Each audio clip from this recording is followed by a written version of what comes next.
hirit na panahon na raw para magkaroon siya ng sariling anak. Kasi tuwa sa nakikitang lambing at saya ni Donnie habang karga ang sanggol. Ang iba ang mga fan na agad na nagbiro tungkol sa posibilidad na pagkakaroon niya ng anak kasama si Bel Mariano.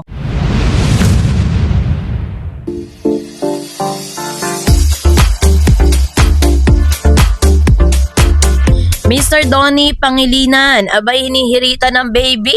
Tayo sa wakas, ano na nga ba ang mga kaganapan at ano na nga ba ang naging resulta ng kanilang movie? So yan ang ating pag-uusapan for today's video. But before that, if you haven't subscribed yet to my YouTube channel, please don't forget to like, share, and subscribe at hit mo na rin ang notification bell for more showbiz updates.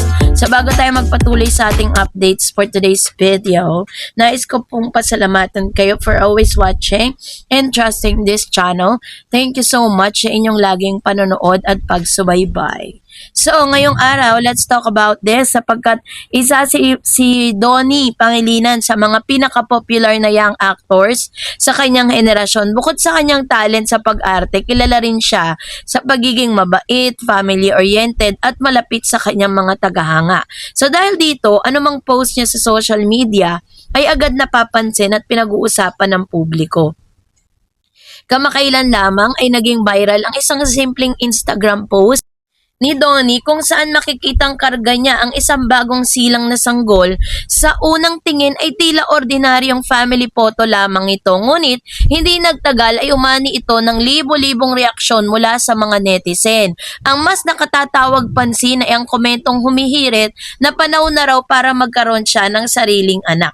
Kasabay nito muling nabuhay ang usapin tungkol sa kanyang espesyal na relasyon kay Bel Mariano dahil sa kanilang tambalan at sa tagumpay ng kanilang pinakabagong pelikulang Tayo sa Wakas. Hindi maiiwasan ng mga tagahanga na ikonekta ang naturang larawan sa posibilidad ng mga seryosong yugto ng kanilang samahan.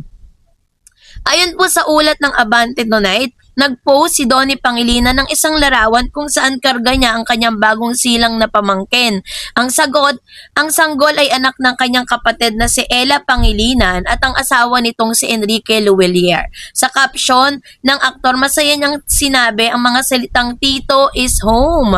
Agad itong umani na positibong reaksyon mula sa kanyang mga followers.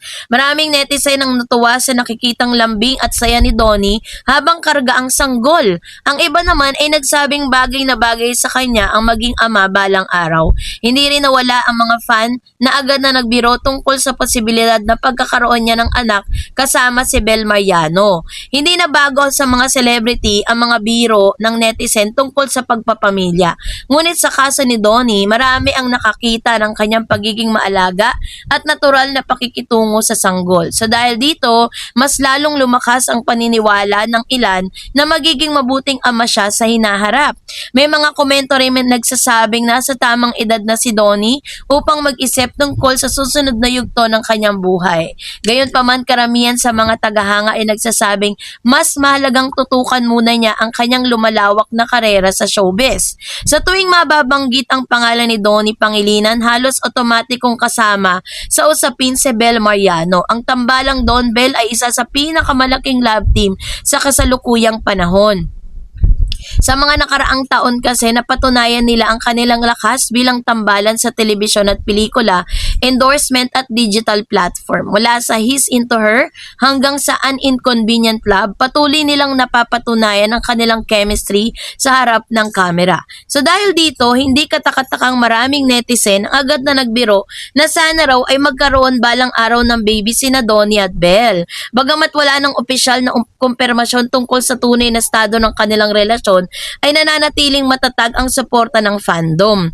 So, isa rin sa pinakamalaging project ni Donnie Pangilinan at Bel Mariano ngayong taong 2026 ay ang pelikulang Tayo sa Wakas na idinirect ni Cathy Garcia Sampana, at ang pelikula ay umiikot sa kwento ni Cisco at Cheska, isang matagal nang magkasintahan na humaharap sa mga pagsubok sa kanilang relasyon habang sinusubukang alamin kung dapat pa ba silang lumaban para sa isa't isa o tuluyan ng maghiwalay.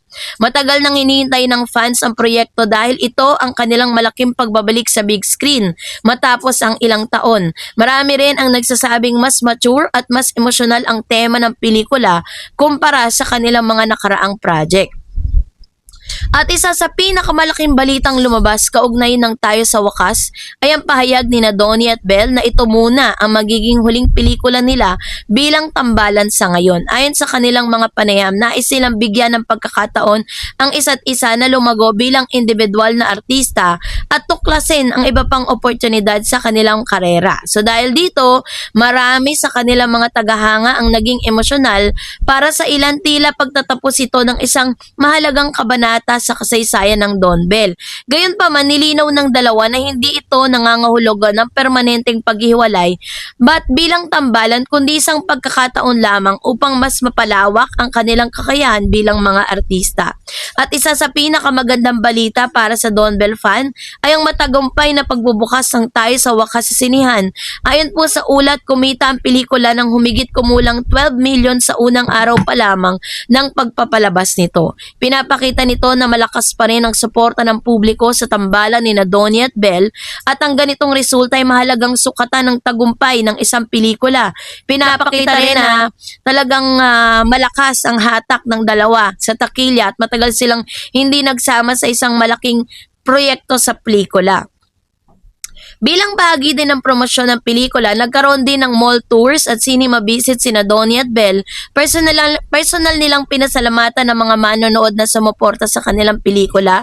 Ang mga ganitong aktibidad ay nagbigay ng pagkakataon sa mga fans na makita ng personal ang kanilang mga idolo at marinig ang kanilang pasasalamat. Maraming tagahanga ang nagsabing lalo na silang naantig nang makita ang dedikasyon ng dalawa sa kanilang trabaho at sa mga taong patuloy na sumusuporta sa kanila. Sa paglipas ng panahon, kapansin-pansin ang pagbabago sa uri ng mga karakter na ginagampanan ni Donnie at Belle. Mula sa teenager roles, mas seryoso at mas komplikadong karakter na ngayon ang kanilang hinaharap. At ayon po sa ilang entertainment observer, isa sa mga dahilan kung bakit matagumpay pa rin ang kanilang kakayahang mag-evolve bilang mga performers. Hindi sila natatakot kasing sumubok sa mga bagong hamon at lumabas sa kanilang comfort zone. Bagamat may mga usap-usapan tungkol sa pansamantalang paghinto ng kanilang tambalan sa pelikula, nananatili pa ring optimistic ang kanilang mga tagahanga kasi marami pa ring naniniwala na mas magiging maganda pa ang kanilang pagbabalik kapag nakapag-ipon sila ng bagong karanasan bilang mga artista. May mga nagsasabi ring posibleng mas naging makabuluhan ang kanilang mga susunod na project dahil sa mas malawak pa yung kanilang karanasan kanilang makukuha doon po sa kanilang solo era, no? So, yung simpleng larawan ni Donnie Pangilinan na habang karga niya yung kanyang pamangkin, no, ay muling nagpakita kung gaano kalaki yung interest ng publiko sa kanyang buhay. Mula sa pagiging mapagmahal na tito hanggang sa pagiging matagumpay na artista at patuloy siyang hinahangaan ng marami.